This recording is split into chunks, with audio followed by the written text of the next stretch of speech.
All right, and welcome to this D3Hockey.com National Championship postgame show, live here from the upstairs weight room here at Ritter Arena.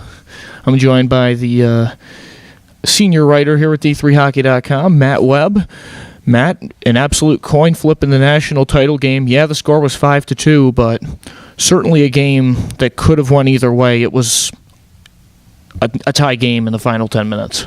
Absolutely. I think the big takeaway tonight is Trinity did not run out of gas the way Amherst did against Stevens Point last night. And the third period was Trinity's strongest. I believe shots were 12 apiece, and Trinity was especially strong in the 5 minutes or so that followed Nick DeVolio's goal that tied the game 2-2. And they kept that momentum, and a couple minutes later, Holdaway got the game winner there. And I think that was the big difference, that Trinity did not run out of gas and let Stevens Point dictate the tempo in the third period, and obviously it paid off for them. It was a great contrast in styles tonight between these two teams. Trinity, an Eastern team that was a little bit more dependent on their transition play, moving ahead through the neutral zone and trying to create chances off the entry. Stevens Point, a big, greasy, classic North American hockey team, loves to cycle the puck.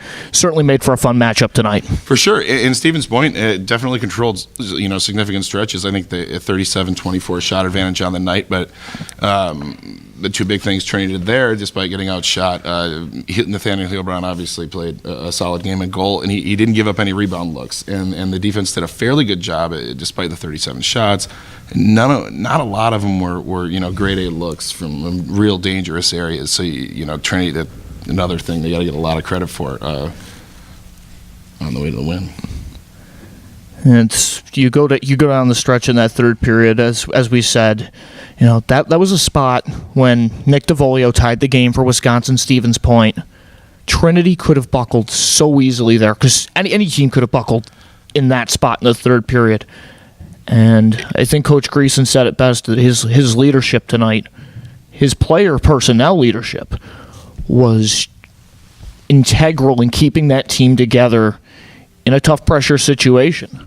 I think there are a lot of teams in the country that would have buckled, but at the same time, that's probably why they're not playing here this weekend, and Trinity is. Trinity was in a tight game with Plattsburgh in the quarterfinals and blew it open in the third period. It's a team that hasn't buckled all season. And then you work in the fact that they didn't get this chance last year, despite a tremendous season. A lot of people thought they were going to get this chance this year, or last year, and they finally did, and they proved exactly why they belong, obviously. Generally speaking, yesterday the whistles were kept in the pockets of the officiating. Today, how many penalty minutes did we have total in the hockey game? We had 18 penalty minutes in the hockey game, 9 total power plays. How much of an impact do you feel that had on the overall outcome of the game, considering the first 2 goals of the game were power play goals, and Trinity's power play was scorching hot yesterday? Yeah, I think it turned out ultimately it didn't affect the actual outcome too much. I will say from a fan standpoint, it made the first period not overly enjoyable to watch. I thought there were maybe they were a little too tight on a couple of those, but like you said, each team got one with the extra skater. Call it a wash. There were only a couple penalties from there on out. None in the third period, so I don't think it proved too big of a factor. Which, on that note, you got to give Stevens Point's penalty kill some credit, because we know that's been a weakness of theirs all season. So to hold Trinity to just that one with, I believe, 5 opportunities, I think were I down on the Stevens Point bench, I would probably consider that a victory. Yeah, and furthermore, UW Stevens Point, a team that was here in this situation last year up in Lewiston. They make the return to the national title game this year. And then on the other side, you've got Trinity. You hate to call a 25-3-1 team an underdog story to a certain extent, but given all they went through last year, getting left out of the tournament, whatnot, and having to make adjustments with their defense and their strength of schedule, and getting back here, where do these two teams go from here? I find it hard to see either one going backwards. Be it Matthew Greason at Trinity, obviously, or Chris Brooks at Stevens Point. Both haven't been at the programs very long, and they've gotten the programs to the elite level in a fairly short span. So, what reason is there to believe that either one's going to drop? I've referred to Trinity since the beginning as a quote perceived underdog.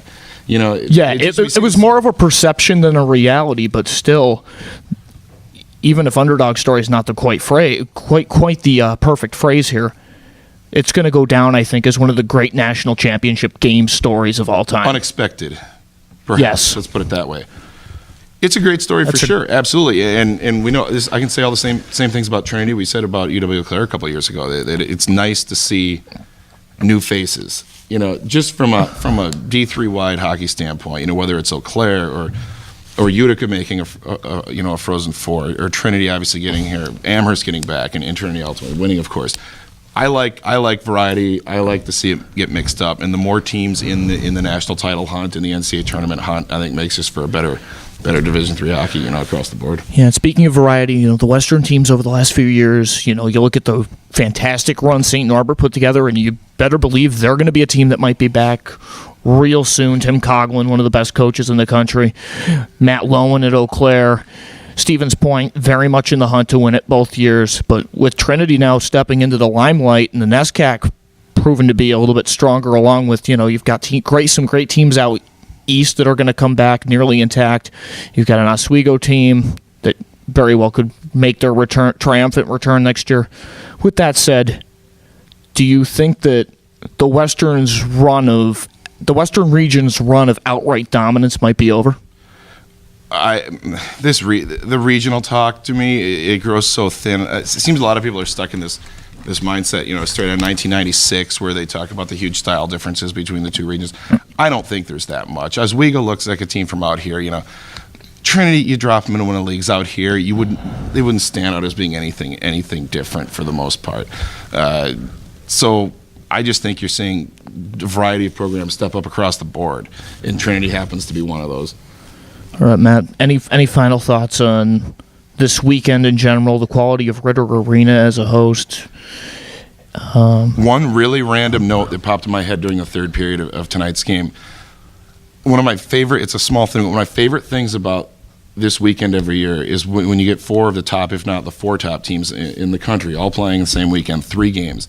And when you see them out there with that little extra kick to them, with everything on the line, the way that these guys are able to possess the puck, it's up a level from what you see all season, down in the corners, along the wall. It's almost like you go from watching D3 and all of a sudden you're watching, it's indistinguishable from a D1 game from the level of play out there. And that credit goes to Adrian, Amherst, Stevens Point, and Trinity, just like it did 4 teams last year, and who knows which 4 next year, but it'll be the same story, and I think it's just great to see.